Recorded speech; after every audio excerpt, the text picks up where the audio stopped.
paciente y que pueden hacer que ese paciente regane peso, pero también hay factores que son dependientes del procedimiento. O sea, con el tiempo, todos los procedimientos, bien sea un bypass gástrico o bien sea una manga gástrica, o la ingesta calórica. Entonces, también hay elementos que son dependientes de la cirugía. En líneas generales, una de las cosas que nosotros incentivamos a los pacientes es a que se mantengan en seguimiento, porque más rápido uno ataja este tipo de situaciones, pues más fácil es la solución.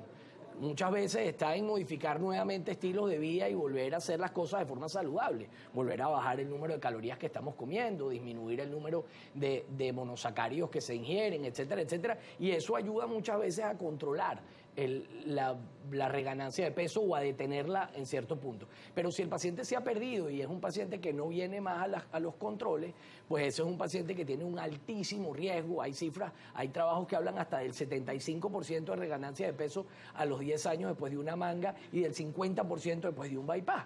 Otros mucho más moderados y mucho más modestos, 25% a los 5 años después de un bypass y 30% después de una manga.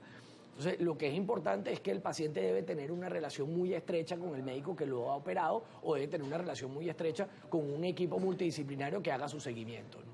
Justamente cuando hablamos de la reganancia, le quería consultar, doctor, sobre ese término utilizado por muchos pacientes. Perdí la cirugía bariátrica.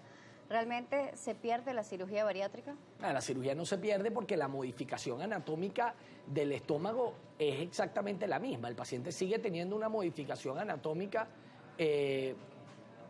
digamos, que está ahí. En el caso del bypass gástrico, sigue teniendo su modificación, sigue teniendo su reservorio y su de alguna manera, su anastomosis. Y esa modificación de la anastomosis y del reservorio se mantiene. Entonces, claro, ese paciente, nosotros podemos hacer cosas para que él, digamos, de una manera u otra, mantenga o recupere su pérdida de peso. Y en el caso de la manga gástrica también sigue teniendo un estómago más pequeño. Entonces, por supuesto que el paciente no pierde el procedimiento, lo que pierde, lo que hace es que recupere el peso que perdió. Pero las posibilidades son las mismas y puede volver a perder peso. Claro. Con respecto a la alimentación, se reduce la capacidad de ingestas de alimentos, pero también se ve con mucha frecuencia el consumo, por ejemplo, de chucherías o de alimentos que no son tan nutritivos, aunque sean pocas cantidades, de repente con mucha frecuencia durante el día. ¿Qué sucede con estos pacientes? Porque hay una creencia que dice, si como poco, engordo poco.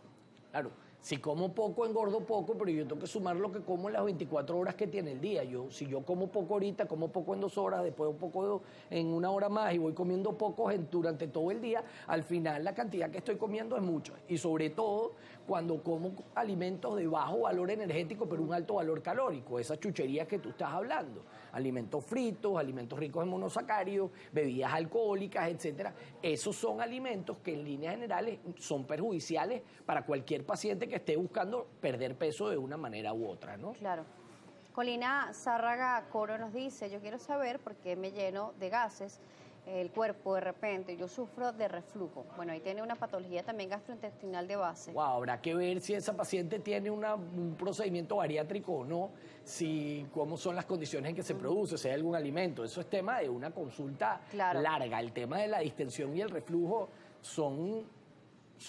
Y los gases pueden ser por muchos motivos, comer a deshoras, comer alimentos que son propios. La principal causa de un paciente, que habrá que ver si son gases altos, o sea, eruptos o flatos, por ejemplo. Pues la principal causa de que una persona tenga muchos eructos es la aerofagia. Es que tragan aire, bien sea cuando se están alimentando, porque mastican mucho chicle, en el momento que hablan, etcétera, etcétera, ¿no? O sea, esa es la primera causa de que un paciente tenga muchos eructos. Luego hay otras cosas como el síndrome dispéptico, que puede estar involucrado en el Helicobacter pylori, etcétera. Pero por eso te digo que eso es motivo para una consulta. Eso es como el paciente que dice, doctor, a mí me mejora una pastillita amarilla. ¿Qué pastillita es esa? Claro. Otra cosa, ya que estamos hablando de los alimentos, yo aprovecho de preguntarle algo que justamente dije que le iba a consultar en la parte anterior, y era el estudio que presentábamos sobre el picante. Ya que usted es gastroenterólogo y entiende mucho más y me gusta el picante, la parte gastrointestinal, todo lo que es el proceso digestivo, también nuestros ácidos propios del estómago, quiero preguntarle cómo interactúa con el picante. Mira, El picante depende del picante a base de que sea. Hay picantes a base de ajíes, que son los que tienen capsaicina, que son estos que ha salido este estudio hecho en los Estados Unidos, que mejoran la salud cardiovascular y cerebrovascular en los pacientes. Ese picante es un picante que en líneas generales no es especialmente dañino e incluso se ha visto algunos beneficios a largo plazo de ese picante. Y luego está el picante de especias. El picante de especias, que es mucho más, se da mucho más en la India, países asiáticos, etcétera. Ese es un picante que tiene problemas, un picante que aumenta el riesgo de tener inflamación gástrica y del tubo digestivo, porque tiene otros elementos que son los que generan el picor. En el caso de los picantes a base de capsaicina, o sea, los picantes de ají, son picantes que producen vasodilatación, y esa vasodilatación mejora la salud cardiovascular en líneas generales de los pacientes. Esto es como exponerse al calor, o por eso la gente se pone roja cuando come picante, porque hay vasodilatación. Entonces, bueno, a menos que un paciente sea alérgico a la capsaicina, que los hay, pues el picante en líneas generales no tiene ningún problema e incluso se han visto ahora beneficios de la ingesta crónica de picante. Entre más natural, mejor. Sí, ciertamente es así. El caso del picante, si es de ají, mejor que si es de especies. Por supuesto. Bueno, ya que hicimos este inciso, le preguntamos a nuestro especialista sobre el picante. ¿No pasa nada con nuestros jugos gástricos y el picante? No, afecta. En líneas generales no afecta en lo absoluto. Una persona con gastritis.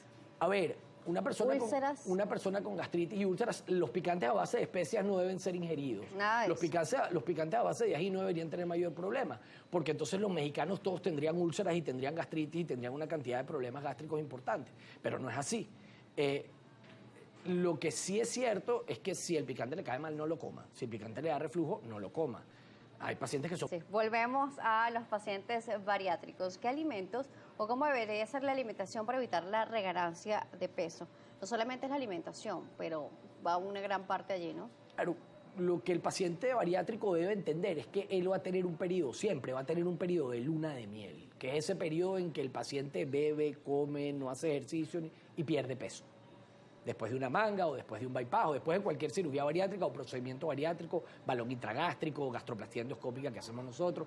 O sea, bien sea el procedimiento bariátrico que se haga, el paciente un poco haga lo que haga, va a perder peso. Pero esa luna de miel se va a acabar, como todo. Y luego, ese tiempo es para que usted aprenda que tiene que cambiar sus hábitos de vida, que debe disminuir la cantidad de alimentos ricos en grasas, en monosacáridos, debe disminuir la ingesta de bebidas alcohólicas, debe hacer varias comidas, cuando te digo varias, te digo 5 o 6 comidas de poco volumen y de poco valor calórico, pero de alto valor energético, cuando lo desee. Pero lo importante es que la mayor parte de sus días sean adecuados. Y si eso es así, pues se evita la reganancia de peso. Bueno, antes de irnos a la pausa también leemos este comentario que hace Caramelos Design y dice: mi doctor, buenísimo, mi esposo y yo comemos casi todo picante natural, unos ajíes que nosotros mismos sembramos. Bueno, también los ajíes... Pues chéverísimo, el ají, yo en lo particular soy comedor de picante.